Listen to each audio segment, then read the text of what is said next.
నమస్తే. Welcome back to my channel వంటింట్లో chefs Kannan. ఈరోజు మనం రెసిపీ కన్నా ముందు ఇంకొక ఇంపార్టెంట్ విషయం గురించి తెలుసుకోవాల్సి ఉందండి. ఈయన పేరు జాగ్వార్ కుమార్. ఈయన యుక్రెయిన్‌లో ఉంటారనమాట.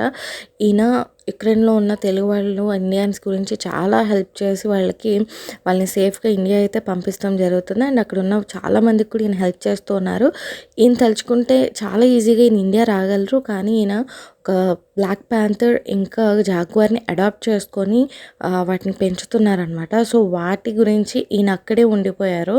నేను ఎట్టి పరిస్థితుల్లో రాను, నేను వాటికి ప్రొటెక్ట్ చేసుకుంటూ నేను ఇక్కడే ఉంటాను అని.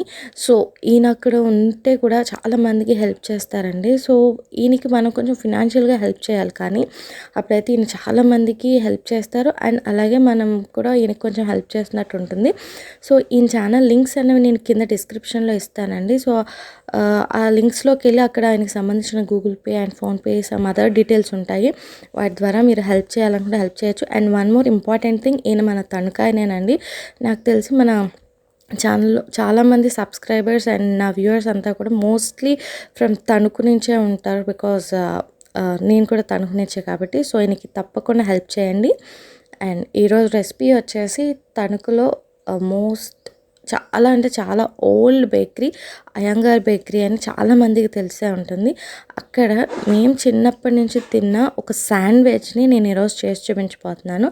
దానికోసం నేను first 2 table spoons of oil అయితే తీసుకున్నాను. అండ్ ఎవరైతే అక్కడ తిన్నారో ఈ శాండ్విచ్, అంటే రకరకాలుగా చాలా డెవలప్ అయ్యింది మా ఊరు. అండ్ డెవలప్ అయ్యే కొద్దీ రకరకాల రెసిపీస్ కూడా వచ్చినాయి. బట్ మేము చిన్నప్పటి నుంచి తిన్న ఈ రెసిపీని నేను ఈరోజు చూపిస్తాను.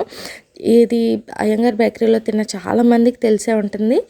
సో నేను ఇక్కడ ఫస్ట్ ఆనియన్స్ వేసుకున్నానండి. కొంచెం లావుగానే పొడుగ్గా కట్ చేసుకున్నాను. అండ్ దాంట్లోనే కొంచెం పుదీనా కూడా వేసుకున్నాను. ఇప్పుడు వీటిని స్లైట్గా సాటే చేయాలి. సో దీంట్లో కొంచెం సాల్ట్ కూడా యాడ్ చేసేసుకుంటే మీరు చాలా ఫాస్ట్గా ఇవి సాటే అయిపోతాయి. సో నేను ఇక్కడ సాల్ట్ కూడా కొంచెం యాడ్ చేసేస్తాను ఇప్పుడే. అండ్ లైక్ ఇది మరీ లైక్ ట్రాన్స్పరెంట్ అయిపోకూడదు అలా అని చెప్పేసి ఇదిగా అవ్వకూడదు, కొంచెం క్రంచీగానే ఉండాలన్నమాట. సో ఇవి అంటే మనం నార్మల్ శాండ్విచ్ తిన్నప్పుడు ఎలా క్రంచీనెస్ ఉంటుందో అలాగే ఉండాలి. ఓవర్గా కూడా కుక్ అయిపోయిన అవసరం లేదు. ఎవరైతే తణుకులో ఉండి వాళ్ళకి ఈ Iyengar bakery taste, sandwich taste తెలిసి ఉంటుందో వాళ్ళు తప్పకుండా నా కామెంట్ సెక్షన్లో చెప్పండి. అండ్ ఒక చిన్న టమాటో అయితే నేను వేసుకున్నాను.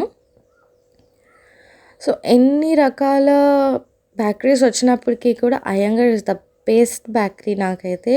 అండ్ చాలా బ్రాండెడ్ బేకరీస్ కూడా ఉన్నాయండి తణుకులో. బట్ ఫస్ట్ నుంచి కూడా మాకు ఇదే అలవాటు. అండ్ ఇక్కడ టేస్ట్స్ కూడా చాలా బాగుంటాయి. సో టమాటో లైట్గా సాఫ్ట్ అయినా అయిపోవాలి. అది ఇంకా చాలా ఎక్కువ ఇదే అయిపోక్కర్లేదు, కర్రీస్లో వేసుకున్నట్టు అవ్వక్కర్లేదు. లైట్గా సాఫ్ట్ అయినా అవ్వాలి. అప్పుడు నెక్స్ట్ మనం గ్రేటెడ్ క్యారెట్ వేసేసుకుంటున్నాము. అండ్ ఈ గ్రేటెడ్ క్యారెట్ కూడా చాలా లైట్గా సాటే చేసుకోవాలి. బాగా ఓవర్ కుక్ అయిపోకూడదు. మనం తినేటప్పుడు మనకి ఆ క్రంచీనెస్ అన్నది తెలియాలన్నమాట. సో ఇది ఒక లెస్ దెన్ 5 మినిట్సే మనం సాటే చేసుకుంటాము. సో దీంట్లో మనం కొంచెం కారం అయితే యాడ్ చేసుకుందాము.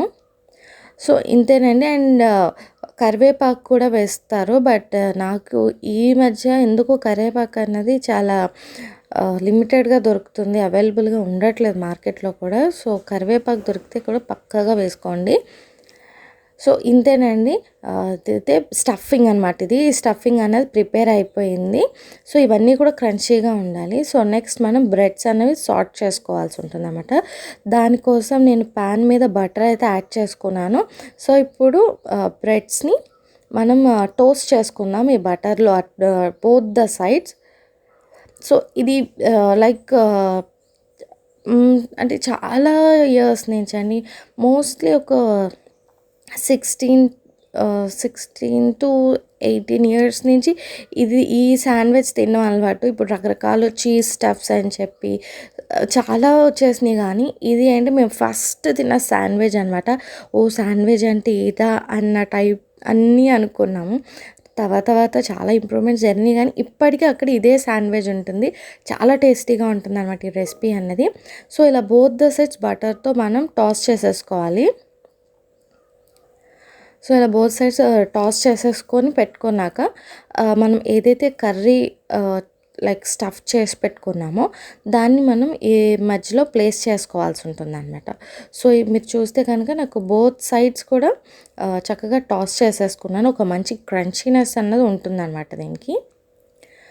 సో, ఇవి తీసేసి పక్కన పెట్టేసుకున్నాక మనం ఏదైతే కర్రీ ఆర్ స్టఫ్ ప్రిపేర్ చేసి పెట్టుకున్నామో దాన్ని ఈ స్లైసెస్ మధ్యలో మనం ప్లేస్ చేసుకోవాల్సి ఉంటుందన్నమాట. సో, ఈ బ్రెడ్స్ మధ్యలో నేనిప్పుడు క్యారెట్ అండ్ ఆనియన్ స్టఫ్ ఉంది కదా! అది పెట్టుకుంటున్నాను. సో, ఎవరైతే తణుకు వాళ్ళున్నారో, ఇది టేస్ట్ చేసిన వాళ్ళున్నారో, వాళ్ళు తప్పకుండా నాకు కింద కామెంట్ సెక్షన్‌లో అయితే చెప్పండి. అండ్ దీని టేస్ట్ గురించి కూడా కింద కామెంట్ సెక్షన్‌లో రాయండి. ఇదైతే నా మోస్ట్ ఫేవరెట్ అనమాట. సో, ఇలా స్టఫ్ చేసేసుకున్న దానిపైన ఇంకొక స్లైస్ పెట్టుకోవడమే. యాక్చువల్‌గా ఇలా అరేంజ్ చేసేసి ఉంటాయన్నమాట బేకరీలో. మనం అడిగినప్పుడు మనకి దీన్ని ఒక 2 మినిట్స్ మైక్రోవేవ్ చేసేస్తారు. చాలా అంటే చాలా టేస్టీగా ఉంటుందండి. అండ్ విత్ టొమాటో కెచప్ చాలా టేస్టీగా ఉంటుంది. అండ్ ప్లెయిన్‌గా కూడా మనం దీన్ని తినేయొచ్చు.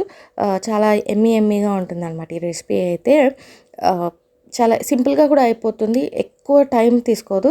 సో, ఈ రెసిపీని తప్పకుండా ట్రై చేయండి. And please follow us on Instagram. My name is Chefs Cannan. That's all for today. Signing off by Vantinti Chefs Cannan.